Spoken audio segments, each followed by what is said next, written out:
about the authority of a company secretary and limitation. So हमने देखा कि company secretary के पास कौन सी अथॉरिटी है, कौन से पावर उसे असाइन किए गए हैं. उसके बाद उसकी लिमिटेशन भी देखी कि पावर के साथ साथ कुछ लिमिटेशन भी आती है. तो उसके बाद our next topic is liabilities of a company secretary. Company secretary की लायबिलिटीज क्या क्या होती है, कौन कौन से स्टेप पे वो रिस्पॉन्सिबल बनता है, कब वो लायबल बनता है. तो वो हमारा टॉपिक है कि liabilities of a company secretary. तो देखते हैं कि कौन कौन सी लायबिलिटीज होती है, कब वो रिस्पॉन्सिबल बनता है. Company secretary is responsible if he violates the provision of a companies act. Companies act 2013 जो है उसके जो प्रोविजंस होंगे उसको फुलफिल करने की रिस्पॉन्सिबिलिटी किसकी थी, कंपनी सेक्रेटरी को.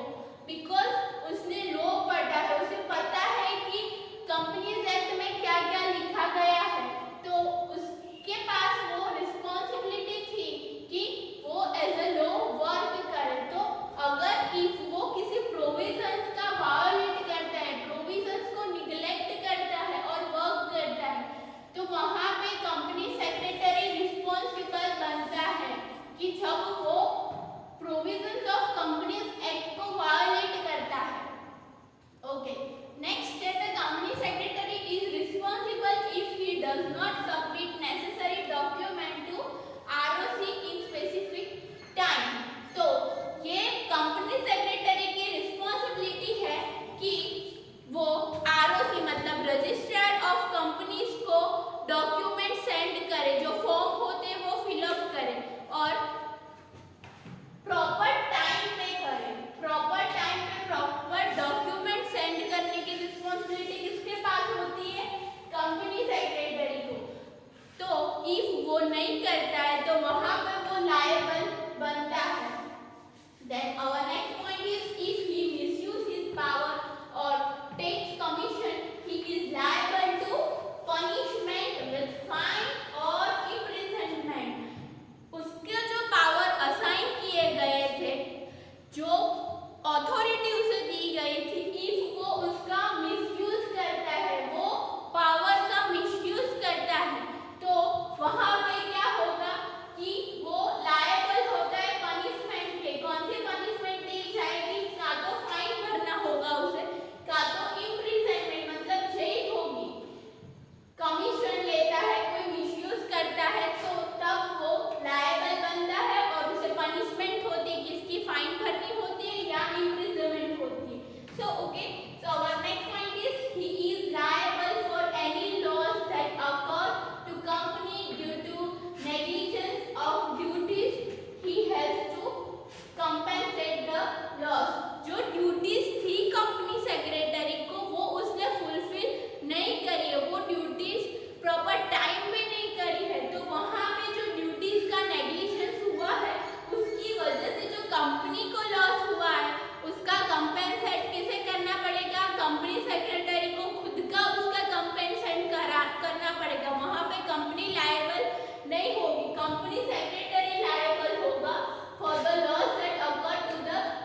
प्रेजेंट करने की रिस्पॉन्सिबिलिटी किसके पास है? सीएस के पास। कंपनी सेक्रेटरी की रिस्पॉन्सिबिलिटी है एनुअल रिपोर्ट्स प्रॉपर टाइम पे प्रॉपर वे में प्रेजेंट हो। तो इफ अगर वो फेल होता है वहां पे तो वो खुद लायबल बनता है। He is responsible for unauthorised changes made by him in document agreement contract prepare कौन करता है? Company secretary. किसके बिहाफ में? कंपनी के बिहाफ में। तो जो भी डॉक्यूमेंट उसने प्रिपेयर किए हैं वहां पे वो कोई चेंज करता है जो रिक्वायर नहीं था, जो उसे असाइन नहीं किया गया था, फिर भी वो चेंज करता है, अनऑथराइज्ड चेंजेस वो डॉक्यूमेंट में करता है, तो वो जो वर्क हुआ उसने खुद ने ये अनऑथराइज्ड चेंजेस किए जहां पे बोर्ड ऑफ डायरेक्टर ने उसे वो वर्क असाइन नहीं किया था, वहां पे लायबल कंपनी सेक्रेटरी बनता है। तो ये हुए liabilities of a company secretary.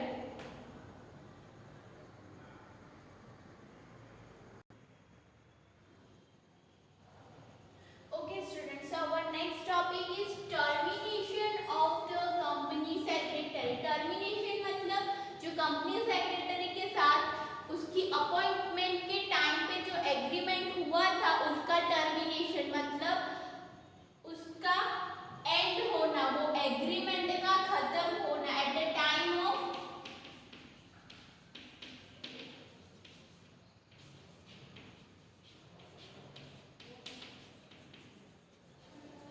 जो एग्रीमेंट हुआ था किसके साथ?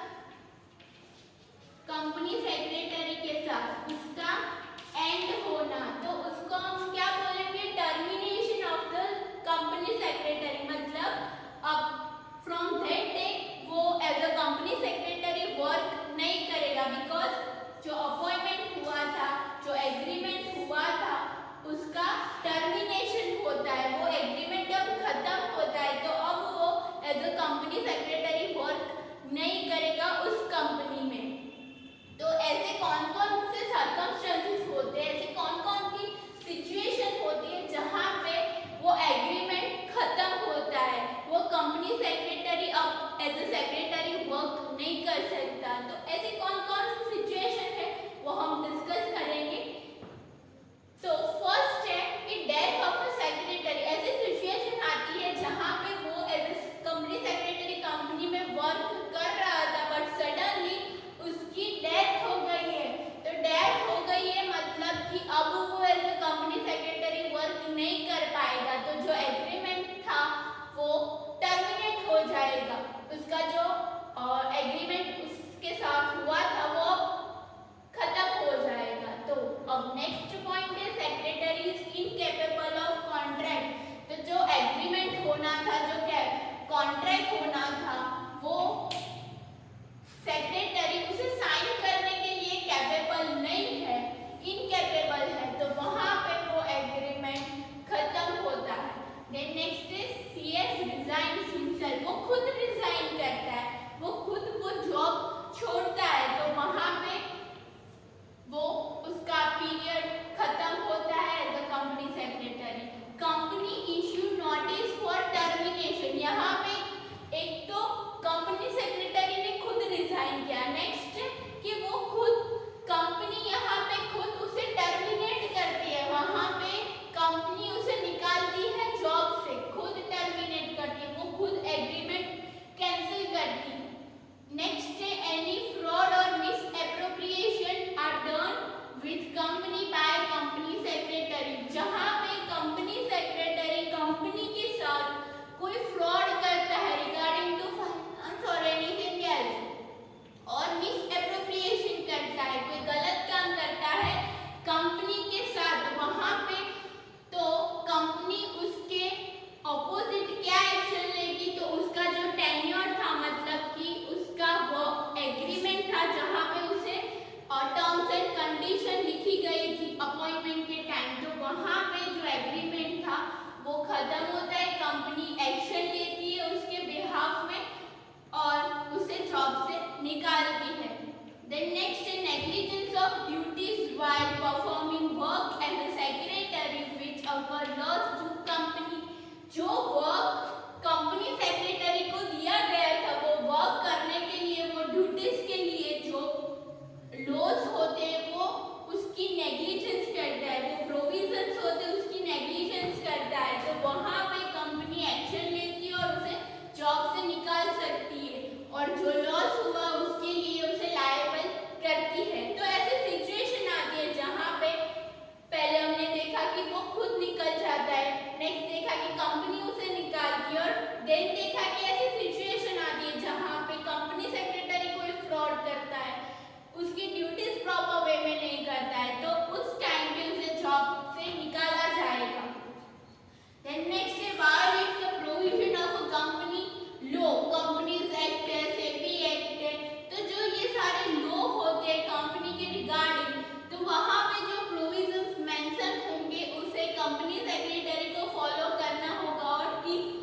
वो सीक्रेट प्रॉफिट कौन अर्न कर रहा है? Company secretary at the cost of company. Company को जो प्रॉफिट होना था उसके बिहाफ में कंपनी सेक्रेटरी वो प्रॉफिट अर्न कर रहा है। कैसा प्रॉफिट? सीक्रेट प्रॉफिट, किसको पता नहीं है और वो पैसे जा रहे हैं कंपनी सेक्रेटरी को। तो अगर ऐसा फ्रॉड हो तो उसे जॉब से निकाला जाएगा। ऐसा नहीं है कि कंपनी सेक्रेटरी एक की मैनेजर पर्सनल है तो मतलब उसके पास बहुत सारी अथॉरिटी है। अथॉरिटी के साथ साथ लिमिटेशन भी उसके पास बहुत है। उसको जो वर्क दिया होगा उसे वो प्रॉपर वे में ही करना होगा, अदरवाइज वो अपनी जॉब लॉस कर सकता है। Then next, when the company goes into liquidation or wind up the company, company secretary can be terminated। यहाँ पे नेचुरली उसकी टर्मिनेशन होती है, नेचुरली जॉब से वो अपनी जॉब लॉस करता है। तो जब कंपनी अपना वाइंडिंग अप करती है, वाइंडिंग अप मतलब death of a company, company का इनकॉर्पोरेशन मतलब बॉर्न ऑफ अ कंपनी। तो वाइंडिंग अप करती है, लिक्विडेशन करती है, तो वहां पे कंपनी सेक्रेटरी अपने आप उसकी टर्मिनेशन हो जाती है। तो ये हुआ टर्मिनेशन ऑफ द कंपनी। तो हमने देखा कि एट डेथ से टर्मिनेशन होती है, देन कॉन्ट्रैक्ट वो साइन नहीं कर पाता, इनकैपेबल है company secretary, then company secretary खुद रिजाइन करता है। उसके बाद देखा कि कंपनी सेक्रेटरी कोई फ्रॉड करता है तो उसके अगेंस्ट कंपनी एक्शन लेगी और वो जॉब उससे ले लेगी। और उसके बाद कहता है कि उसको जो ड्यूटीज असाइन की गई थी वो प्रॉपर वे में नहीं करता है। उसके बाद आता है कि कंपनीज के जो लॉस थे उसका वायलेशन इफ कंपनी सेक्रेटरी करता है। और नेक्स्ट है कि कंपनी सेक्रेटरी कोई सीक्रेट प्रॉफिट अर्न कर रहा है eight the cost of the company. And last है कि ऑटोमेटिकली जब वाइंडिंग अप होता है तो कंपनी सेक्रेटरी टर्मिनेट हो जाता है। तो ये हुआ termination of the company secretary. Okay students, so in chapter 2 this is our last topic, which is significance of a company secretary, which means usefulness of a company secretary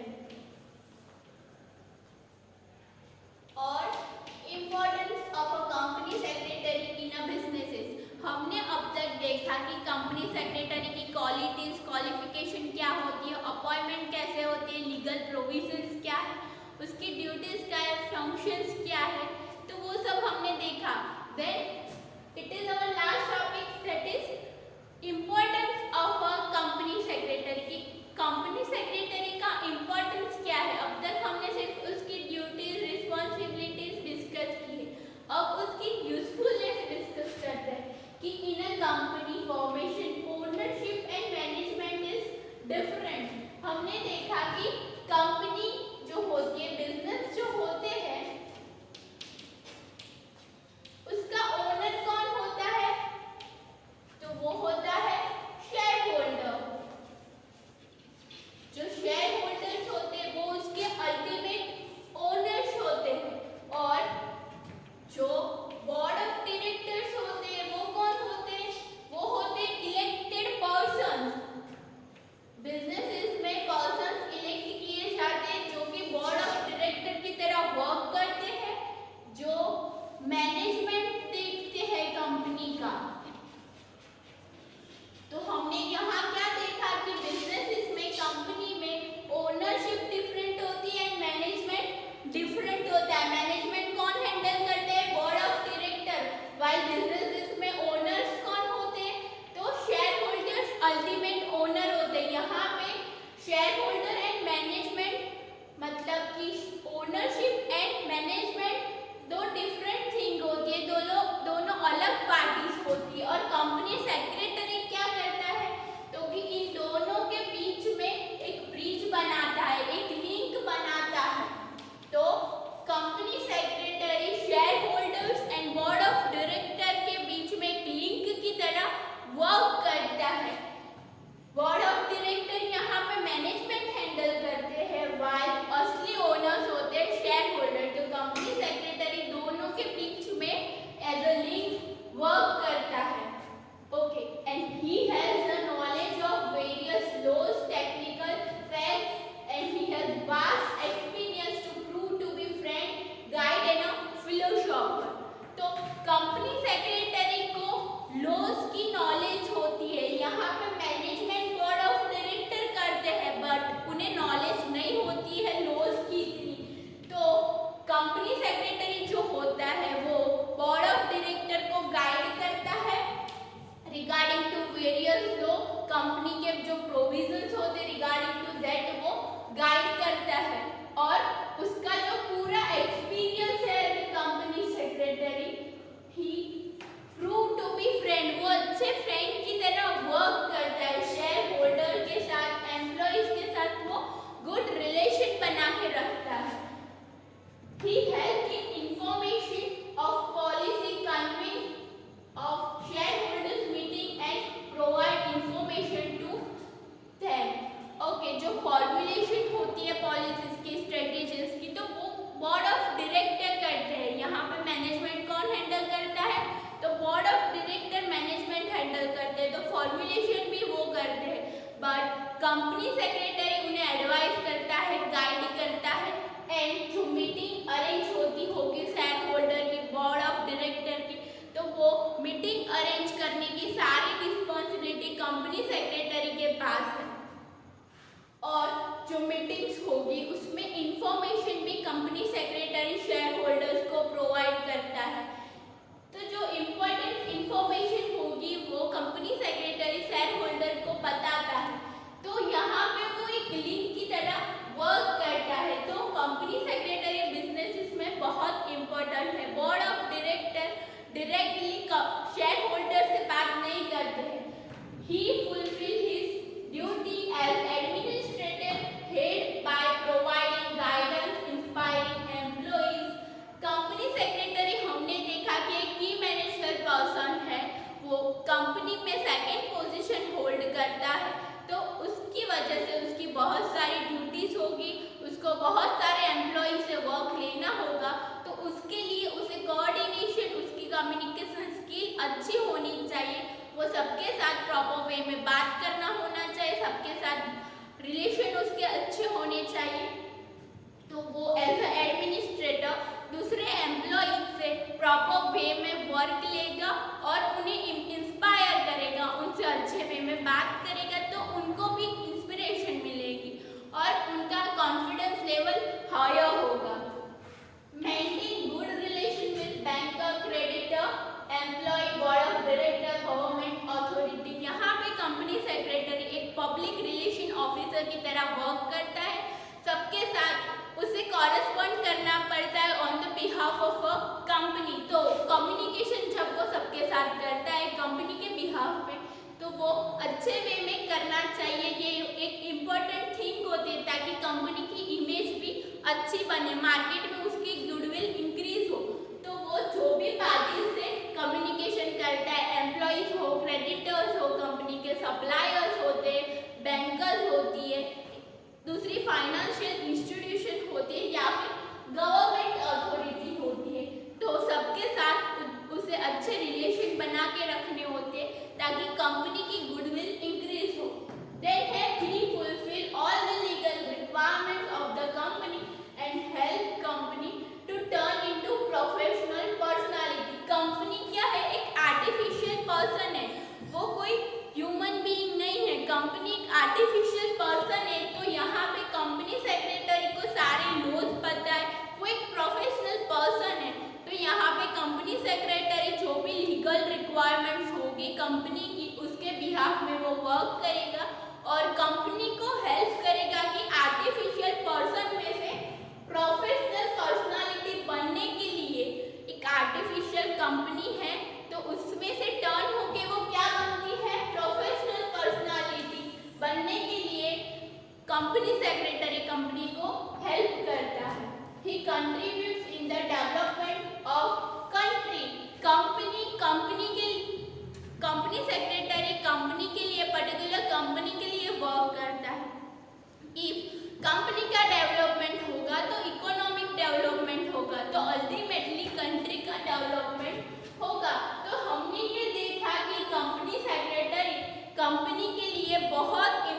है वो link है owner and management के बीच में एक link है, वो सबके साथ रिलेशन अच्छे बना के वर्क करता है, सबसे अच्छे वे में बात करता है और वो एक फ्रेंड, फिलोसोफर एंड गाइड की तरह वर्क करता है। तो स्टूडेंट्स यहाँ पे हमारा चैप्टर 2 ओवर होता है। हमने इस चैप्टर में देखा कि कंपनी सेक्रेटरी क्या है, उसकी डेफिनेशन क्या है, उसके बाद हमने देखा कि उसका क्वालिटीज एंड क्वालिफिकेशन क्या है, कंपनी सेक्रेटरी में कौन कौन सी क्वालिटीज होनी चाहिए कि वो as a company secretary appoint किया जाए, उसके साथ साथ की क्वालिफिकेशन भी क्या होनी चाहिए वो भी हमने देखा। उसके बाद देखा कि क्या कौन कौन से ड्यूटीज एंड फंक्शन उसे असाइन किए गए हैं और उसके पास कौन सी अथॉरिटी, उसके पास कौन से पावर है एंड उस पावर के साथ साथ क्या क्या लिमिटेशन है वो हमने इस चैप्टर में देखा। एंड लास्ट है